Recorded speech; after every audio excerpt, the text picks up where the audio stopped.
Welcome to Season 4 of the K4 Business Podcast. So, question of the audience. How do you show up as a podcast guest in a way that actually builds your credibility and brings you clients instead of just being another forgettable interview? In this episode, our guest breaks down how to become a high value, memorable podcast guest who delivers powerful conversations, respects the host and audience, and turns each appearance into real business growth. Our guest today is Noemi Beres from Podcast Connections. She is the co-founder of Podcast Connections, a podcast booking agency that helps entrepreneurs and business owners amplify their message by getting them featured on quality podcast shows. With a background in online marketing dating back to 2007, she combines deep industry experience with a master's degree in Danish literature and language, making her a skilled linguist, content creator, and master organizer. Noemi is passionate about using interviews to help experts share their knowledge, build meaningful connections, and grow their businesses. When she isn't matching guests with perfect podcasts, you'll likely find her creating her hand-sewn canvas collages or playing the hang or frame drum or out enjoying a good walk. Naomi, absolute pleasure having you here today. Beaming smile. If you can't see it, you're missing out. My favorite quote, like all-time favorite quote, is always just keep going. I mean, that's what it is. And that's how I live by in the past 20, 30 years, I guess. So, and thank you so much for inviting me today. It's an absolute pleasure. I want to know more about the hang drum. Sorry, I'm curious. What's that drum that's just hanging around? You can call it a hang or a hand drum. It's a beautiful piece of instrument. It looks like a UFO. It has a beautiful sound. I would suggest if you can just Google it or find it on YouTube because it has a very soothing and relaxing voice. People use it for meditation and for all kind of purpose, but it's beautiful. So it's very relaxing. So Google it, YouTube, find it on YouTube. It's beautiful. It matches your voice, by the way. It has sorry, that's just an aside.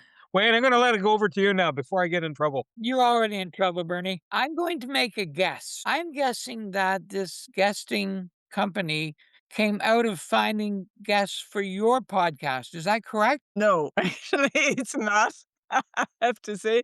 Um, no, we had an online travel-related business from 2007 up to 2020, and we were into online marketing, social media marketing. But pandemic happened in 2020, so our business basically stopped from one day to another, and we had to pivot, and that was our pivot. We found another marketing strategy to help people, and that was podcast marketing, basically podcast guesting. Yeah. So a master's in Danish literature and language. Wow. Oh, do you know about Vikings or is it just language? Yeah. No, And no, how does that how does that spin into what you do today? wow, that's a great question. Yeah, it's Vikings, runes, everything back to uh, Old Norse history, Old Norse language. It's very deep into the Scandinavian history and literature. And yeah, it's very interesting because obviously everything goes back to communication when it comes to business. And I think that really helps. And also, when you speak different languages, as I'm a linguist, like I speak Danish, Swedish, Spanish, I learned German, French at school. I also learn Greek and Irish right now. So it really helps your brain to keep your brain basically fresh and creative. And I think that really helps, like kind of my brain when it comes to business and being creative in business as an entrepreneur. My understanding is your partner is actually in a different country. Have I got that right? He's actually, the partner is here because the partner is my husband. And so he's still here in Cyprus. So we run the business together. Got it now. He's on a ship. He's cruising the neighborhood, the Viking, Yeah, right? I mean, basically, I can see the Mediterranean Sea here, and there are some cruise ships sometimes. So it's you that's in the other country compared to a Danish literature specialist, not your husband. Got it now. Yeah. Your guests. What's the first thing that surprised you about with guests for podcasts? It, it- like we went through training, both Wayne and I, to understand how to put together a podcast. We went through training, and all of a sudden, there's kind of a rhythm was mapped out for us. What did you find out in the rhythm of getting guests for podcasts? What were the things that surprised you? It's kind of you're in the background and you organize everything for them. You provide them with a done for you service. So it's basically you're always in the background. But once you become a guest, you are in the spotlight. You have to show up as a guest, like a proper guest. So it's really interesting from switched from one to another. I started just in the background. No podcast guesting in the first year of business because obviously I didn't have energy and time for that. Plus, I need to learn how to be a great guest because I had no clue about it. I didn't really listen to podcasts before 2020, so it was brand new for me. And when I learned it, like how to be a great guest, I worked with some amazing clients who were absolutely, fantastic guests. I learned a lot from them and I watched a lot of interviews. And then it really helped me to also become a better guest and to start to doing podcast guesting myself. What were the mistakes you saw early in the game that you realized you had to correct of the guests that you were bringing to the podcast? Always has to align with the show. It's just so important because it needs to match. So in order to know that, you need to listen to those interviews, listen to those episodes and podcasts, and figure out like who is the right match for this podcast. And also energy wise, it's really interesting because when you have a podcast host who is like high energy, but when you have a podcast guest who is he's very introvert. You really have to be careful how to mix and match them because it can cause some trouble along the way. I remember interviewing one gentleman for this podcast. I'm looking at him. I'm going, "Are you okay?" He says, "Yeah." So like, "Are you tired?" I said, "Yeah." So if we're doing it, if you're come as a guest, you have to have a little more energy because no A one's going to little bit. listen. No one's going to listen to you. 5 minutes in, either they were asleep or they found a new channel. Yes. Why do people underestimate the power of a podcast and being a guest on a podcast? I think one of the main reason is that it's really hard to measure ROI when it comes to podcast guesting.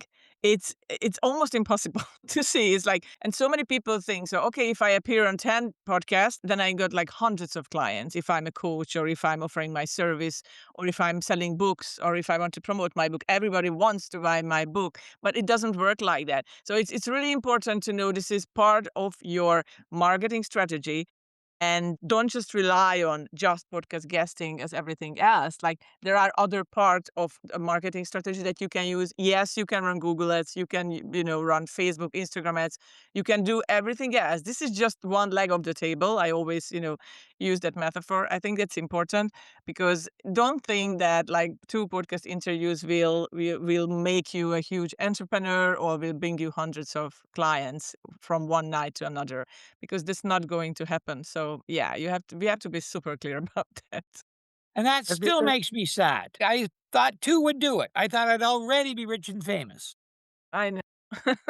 have you ever found someone go viral? And I get what you're saying. Listen, it's as steady as she goes. I get that piece, consistency and presence. Yeah. But have you ever had a moment where someone's gone viral all of a sudden, the right verbiage at the right time in the right context, and it's like lighting a match. Next thing you know, you should be on TikTok.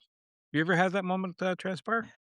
I seen that with my clients too. Like many podcast hosts share the interviews or clips, audio clips or video clips on, for example, on YouTube, like shorts, YouTube shorts.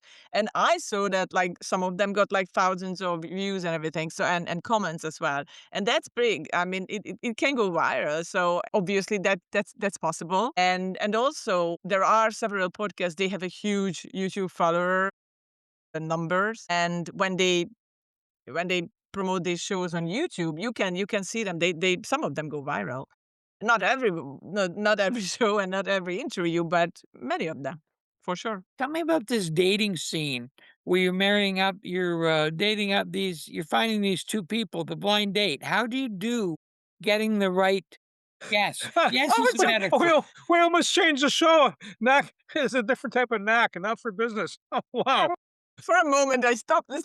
It is like a dating. I mean, you're absolutely right, Wayne. I mean, it is like a dating game. Like you definitely need the two parties there. Like and you need to figure out like who is a great match. But in order to do that, you really need to get to know your client, the guest.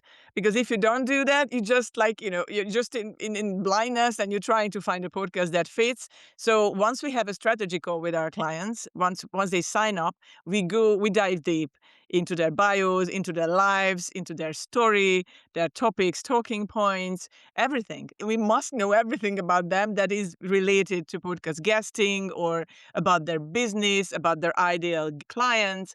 So it's a deep dive into their life and stories. It's really important. Other than that, like you won't find the right match for them as same as in dating. Yeah. Kiss and tell or spin the bottle.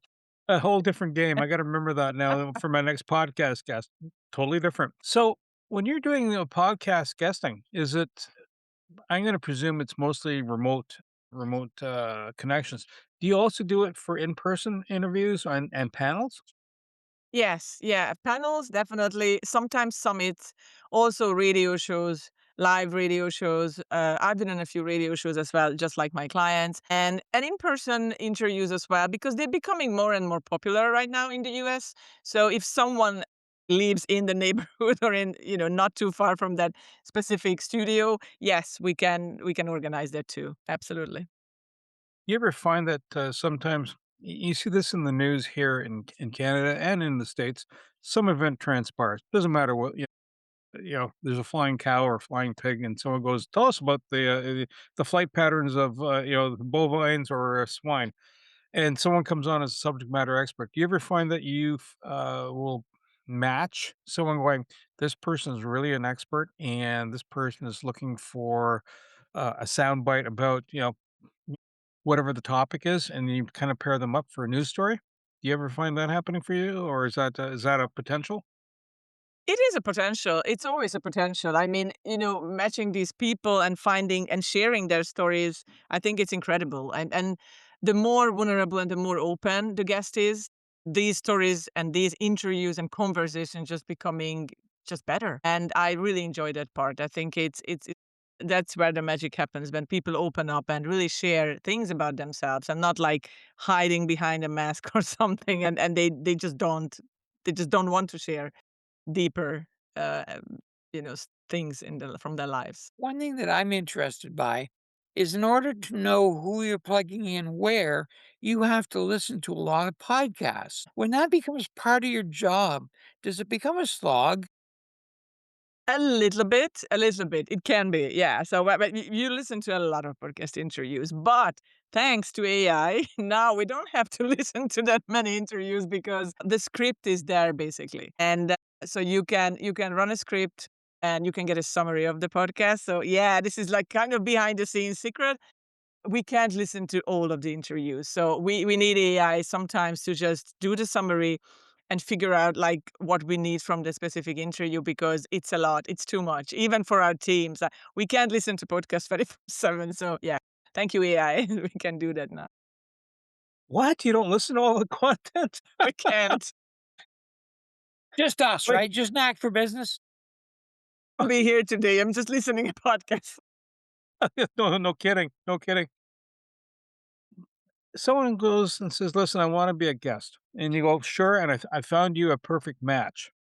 What are their next steps then to make sure that it goes well for them? It's like, you've done some matches, with me. I'm talking to the person and they say, Yeah. "Oh, yeah, yeah," and then they all of a sudden, which surprised me, "Well, I've listened to a couple of podcasts or listened to excerpts of podcasts, or I looked at your website," right? Which is like, interesting, cool, and, props them. What do you expect? I may have given part of the answer already in this question, but what else? What else should they be doing?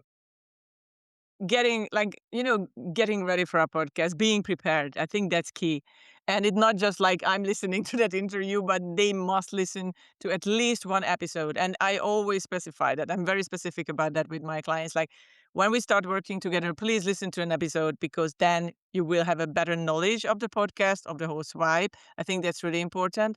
And just being present and being there when you actually have that interview, not like tail to tail interviews all the time because people and listeners, the audience can really like feel that and hear that when you are kind of burned out of all the podcast interviews you're doing, from tail to tail conversation. You're rushing from one to another, and so you're tired, you're not present, and I think that's important. And it's kind of disrespectful to the post too if you are not present and you're just like there because, okay, I must do this because I must sell my book. So being present, being prepared, I think they are key. And also, I always try to tell them to not to create a monologue for the podcast host, because this is a free flow conversation, like kind of a ping pong. So you always need to be careful with your timing. And I was on podcast when the host was just talking too much, and I was on shows when, vice versa. So I listened to shows where the guest was like doing a monologue for 20 minutes. And that's just not right. So you need to keep the balance between the host and the guest, and you need to be aware of the length of your story. You can talk about like from your birth up till now, and it need to be in shorter version. So it's need to be condensed a little bit. Mom and Dad had a twinkle in their eye, started the story. Yeah, yeah, yeah, wrong one, and the music in the background was So it's interesting. Our industry seems to be evolving. It was originally on your computer or then on your iPhone, and now video is playing a role. Can you tell me about that and what you see video changing and how you're doing it under those new rules? Yeah, it's a really interesting change, because I remember when we started in 2020, I had to even ask the host, like, do you record the video? Like, or and I had to specify to my clients as well. It's like, oh, they record a video. And now it's like that's the basic, that like people always record a video, and it's very rare that they just record audio version. So actually I think it evolved during the past 5 years. I mean, since I'm been, doing this podcast booking agency, and it's really interesting because it became more interactive. People can see you, not just hear you, and I think it's fun. But what I still know and what I still noticed, that people still listen to the interviews mostly because they listen to them when they're on the go, or when they cook, or when they're in the gym, or whatever they're doing, and most of them still listening to them, not watching them. So it's very interesting. It's still the audio version, I think, rules, but people watch them too, of course, and more and more of them. you mentioned something that I was curious about.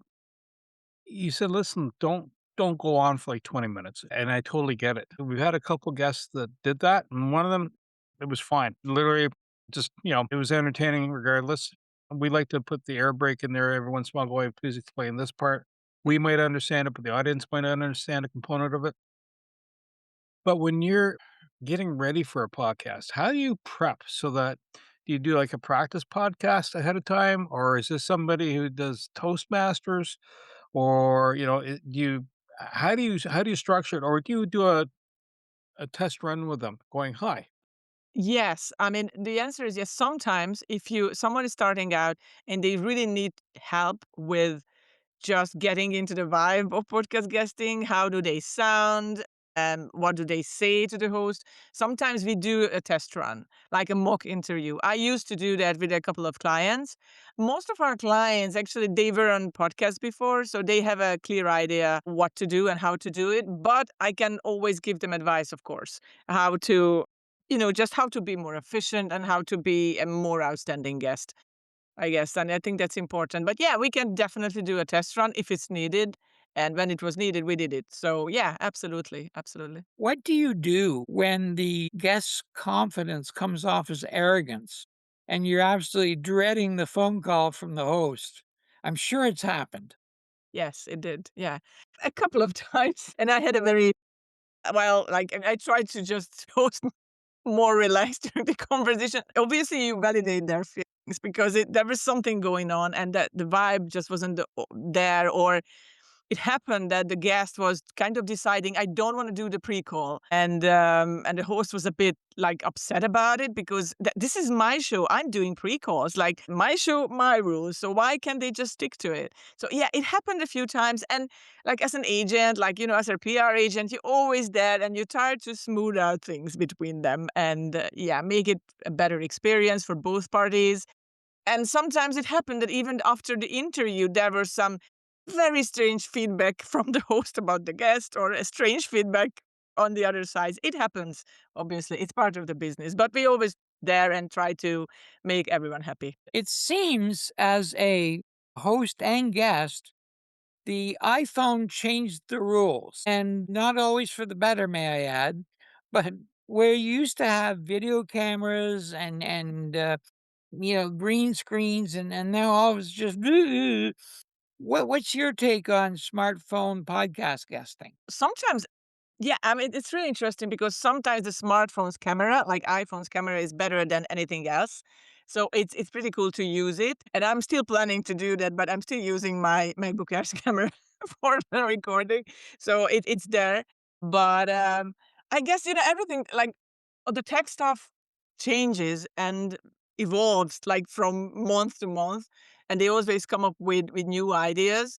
I mean, I'm not a huge fan of like strange backgrounds or whatever, and I think it's a good thing that something is clear, something is nice, and I love simplicity. So let's not just make everything so complicated with the tech stuff and everything. If the quality is there, if the sound quality is there, if the camera's quality is there, I think it's good to go. And I read a report about this or a study about this. It's really interesting that if you have guests and they have a good external mic, they sound more intelligent. So people tend to listen more to those guests on the show. It's very interesting. The sound quality that actually still rules. It's really important to have a good sound quality because people will stop listening your show if it's not there. Well, I think doing the pre-interview though, one of the reasons I like doing the pre-interview is just you get a sense Yeah. of the guests coming in, and also at the same time you're getting a sense of sound quality and image quality. I mean, primarily we're audio, but I like you observed, we were recording in video, and we'll post it on YouTube also. So I'll play it at both ends. So to me, that's a really a good toe in the water, dipping the toe in the water component. And by the way, your guests, your connections with us have been outstanding. So just yeah, I just to give you Thank you. kudos back, right? So like I haven't gone. What was Naomi thinking here? Like, oh my gosh, stubbed my toe a couple times. When a guest comes on, what two or three questions should they have be able to answer off the cuff? Because a lot of times, like we'll have a script, right? And before we ramp up the conversation, I say, listen, we have some points to cover, but we'll flow, and there might be a rabbit hole or two that either Wayne or I will find. But what prep should a person have, even though they don't, if there is no script or there is a script, but they might be having to be prepared to answer. Yeah, I think one of the two important questions, like how did you start your business and why? The how and the why. I think it's really important. And what your business, or what are you about? Because if you can't answer those questions, you basically can't talk about your business. And that's really important. Because sometimes people, like, they are entrepreneurs or they coaches and they can't really tell you in 3 sentences or 2 sentences what they're actually doing. So they can talk about it like for hours, but you really need to be concise about, like, okay, and laser focused, like prepare like at least 2 3 sentences. This is what I'm doing and this is why I'm doing it, and how I serve people. To answer these questions, I think it's really important. And you also help the audience understand, like, what you're doing actually, because you need to be super clear about, because people can even misunderstand you, or hiccups can happen. So I have found interesting, you talk about alignment. Now, we have this strange connection where there's two hosts, and it usually works. One thing, when Bernie finds a guest that he knows the background and maybe the specs and whatever, I have to make sure I'm not the the handheld marionette. What have you ever seen where the host and the guest almost couldn't speak the same language? And I'm not meaning, I mean, yeah.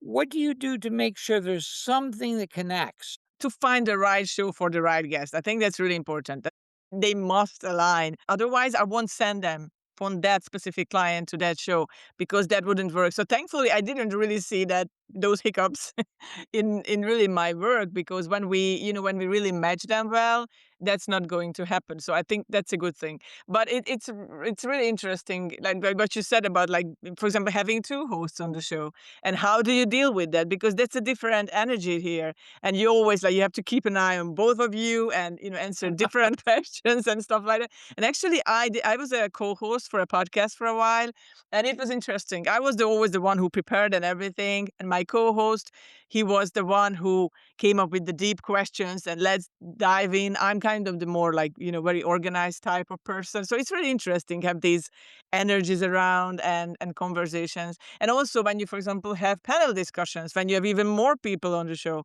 So that's also another interesting setup when you have conversations, not to overtalk each other, wait until someone stops. I think that's also important when people, record these episodes. If you technically finding out what guests are there, who makes a podcast is out there.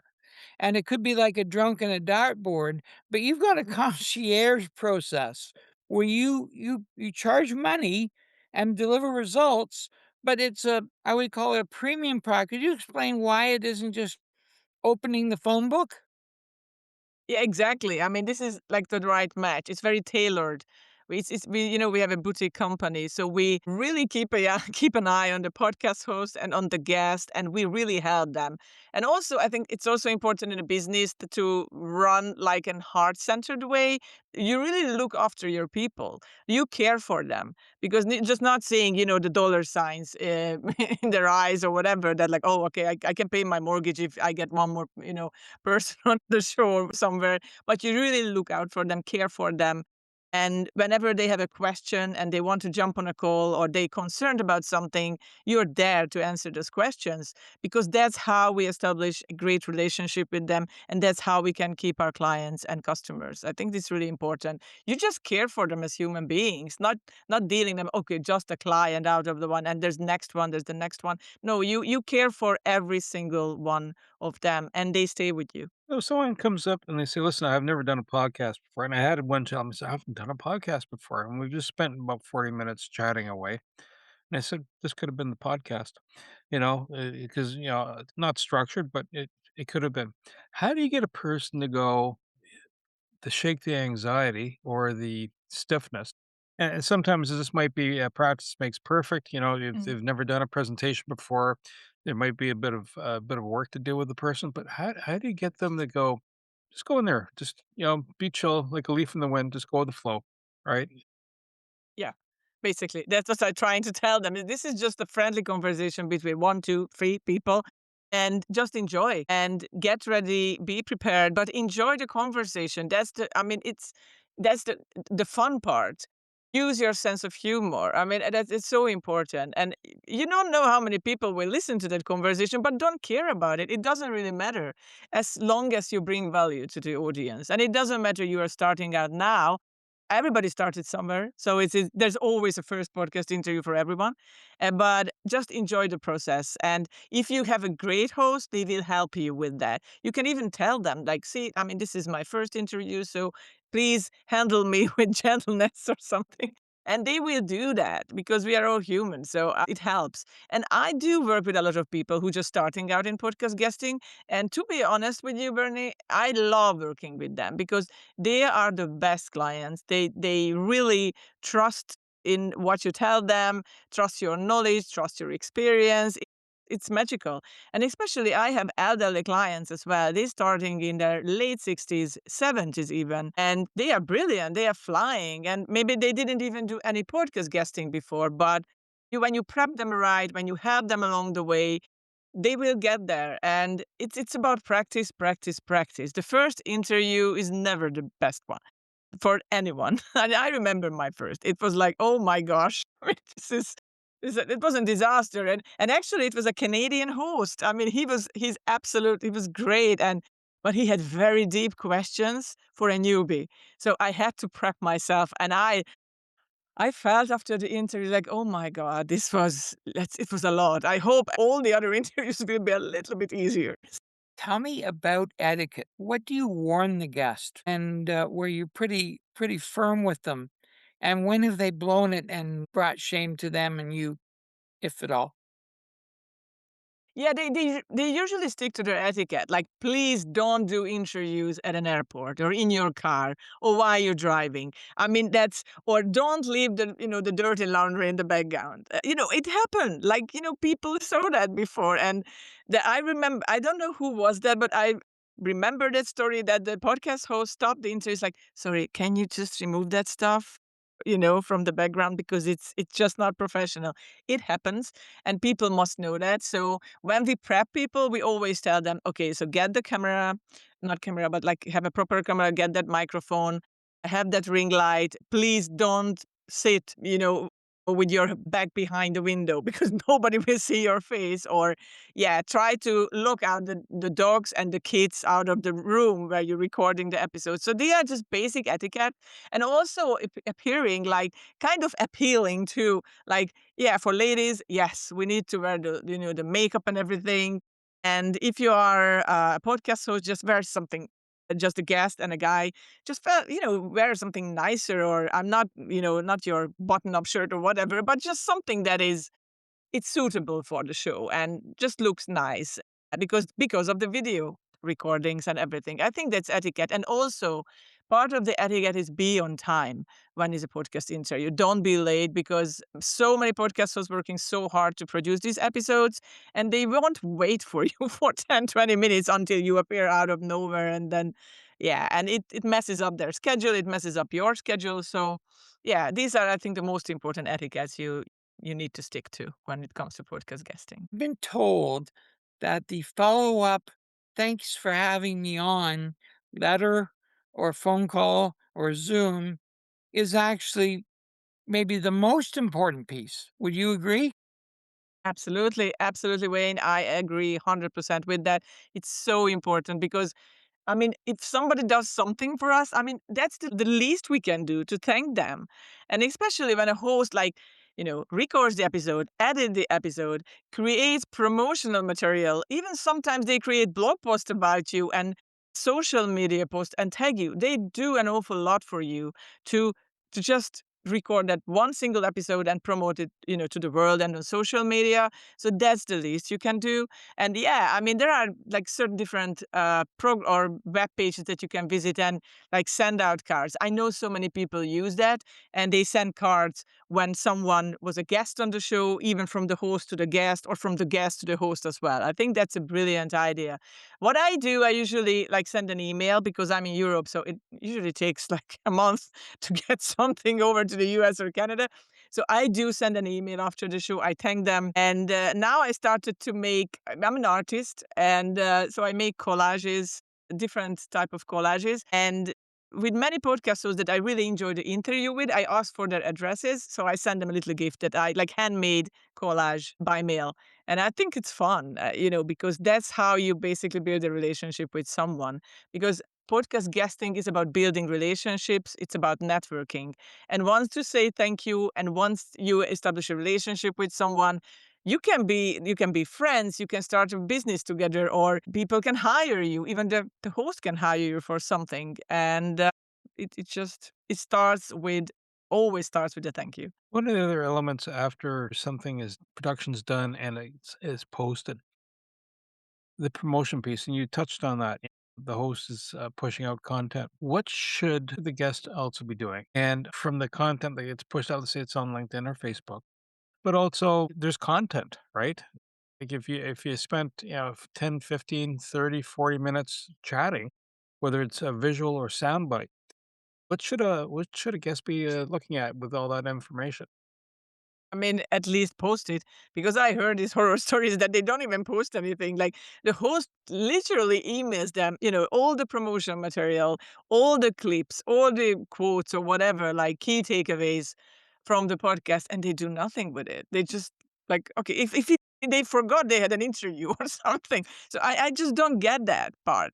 So like, yes, please post it. And yes, please tag the host. And yes, do it multiple times because people's like goldfish. They won't remember what you posted like 2, 3, 4 weeks ago on LinkedIn, on Facebook, or on Instagram. You can totally do that again. You can rotate your posts. And it will appear like, oh my gosh, that person always on podcast. That's so cool. And they don't even realize that maybe that's the same podcast you've been a guest on just once. But content is king, and it's so hard to and time consuming to create content. So why not use wisely what you have on your hand? Like a podcast interview, it's so versatile.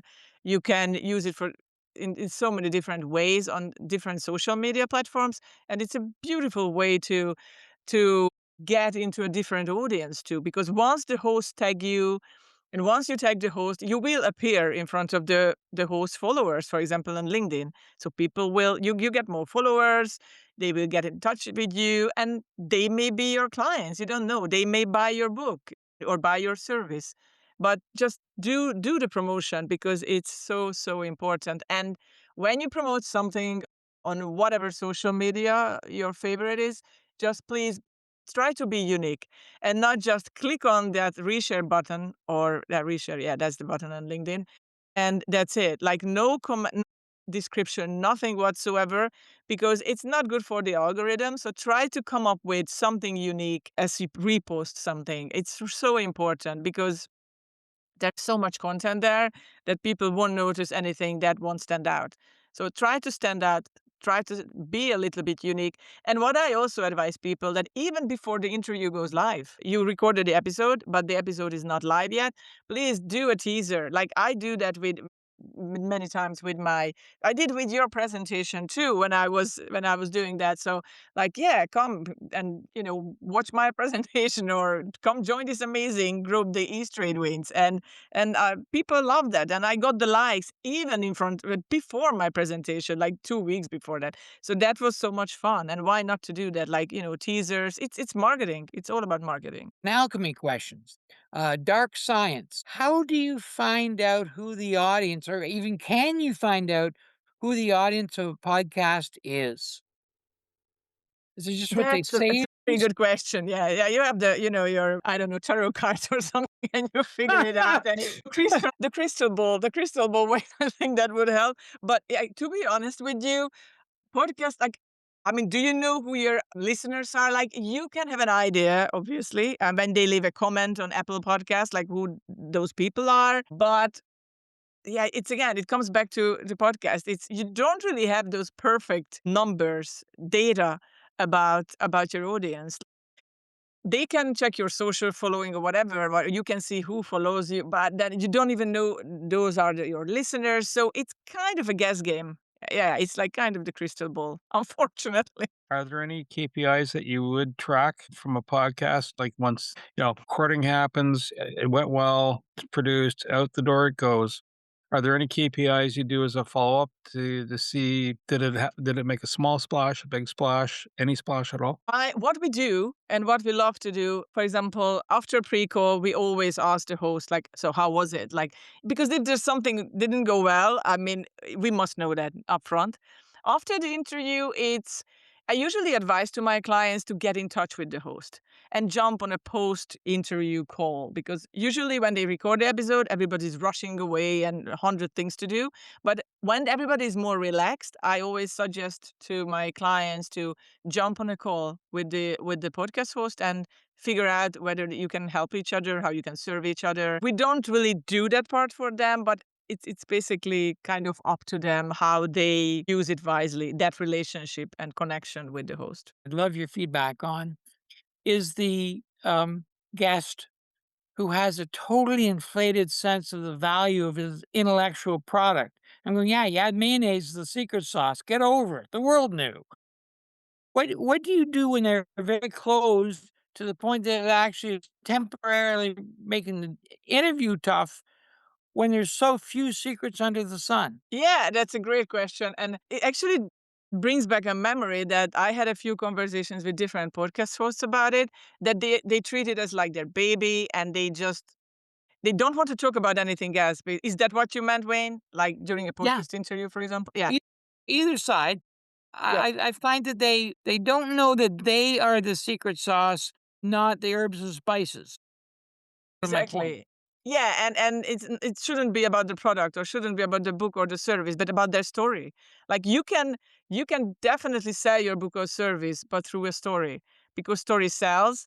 And the more unique the story, the more aligned your message will be, align your message with the audience. I think that's really important. But I also heard these horror stories like, when an author loved their book and they just kept, the host asked them, so where can I find more? Can you tell me about this more and that more? And then they said, it's like, no, you can find it on, page 32, page 50 in my book. And that's just not working. That's not how you do podcast guesting. You need to provide value. You need to add value to the show and help the audience. Almost sounds like you're a little bit of a tease. You just tease enough to go because you can't do the whole book, right? Right. Speaking of books and other podcasts, is that good etiquette then to bring up during that time? Do you ask the host and do you bring up, if you can, other podcasts, other books, or even special offers? Like, some people have, here's a freebie, right? And the idea is to get that KPI, some traction feedback, right? Is that something that's okay within a podcast space for someone to provide?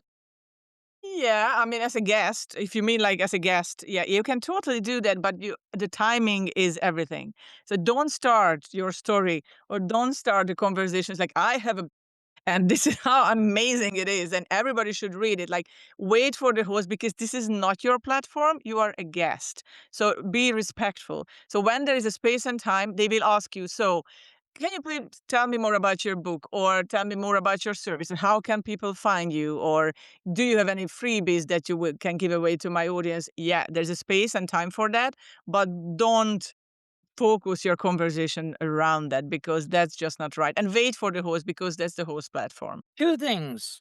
One, do you have one train wreck story where something went very wrong technically, or someone said the very wrong thing, or do you have a train wreck story? And if this rings a bell, how do they reach you to become a podcast guest? Yeah, the train wreck story. It's kind of. I think I can share my story because I was on a show and that was a couple of years ago, and because the podcast host had a completely different accent than mine, but she wasn't a native speaker, and I am not a native speaker. So basically, I couldn't understand a word what she was saying. Like I didn't understand her questions. So what I was doing, I didn't want to sound like I a few times I asked her like just to repeat the sentence, but that I couldn't go on like for 10 more questions. So I was just guessing. So after the interview, I just I felt like awful and like maybe I shouldn't have done this. And yeah, you have to be super clear about like different accents and different questions because it was a disaster. And you asked me how people can find me. That was the second part, right? Yeah. I mean, you can always find me on LinkedIn. I'm pretty active there. I spend a lot of time there, and I think it's a great way to do business. Just on a side note, and also you can visit our website, which is podcastconnections plural dot co not com. So that's where you can find me. So, Naomi, and follow up to the previous question, do you have a podcast? Do you have a book? Do you have anything that's out there that you can have people reach out and know more about you? I do have a podcast, but it has nothing to do with podcast That's guesting. okay. That's okay. Yeah, it's called the Silent Thinking Podcast. And it's an ASMR style reading podcast. And if you don't know what ASMR is, that's okay. I mean, it basically those stories or books when people read books on podcasts or on YouTube, you can listen to them, you can relax and fall asleep faster, and you just get it's very nice. So that's what I'm doing. I'm reading my friends' books. They are authors, and I'm reading them books with their permission, of course. And it's a weekly podcast, and I really enjoy that. I don't do interviews. You just tune in and listen to my voice, and that's what I do. And I also have another service called the Silent Thinking Sessions, where I provide people with a very non-judgmental, positive space where they can think in silence with me. And I'm the silent space holder, silent thinking space holder. Yeah. So that.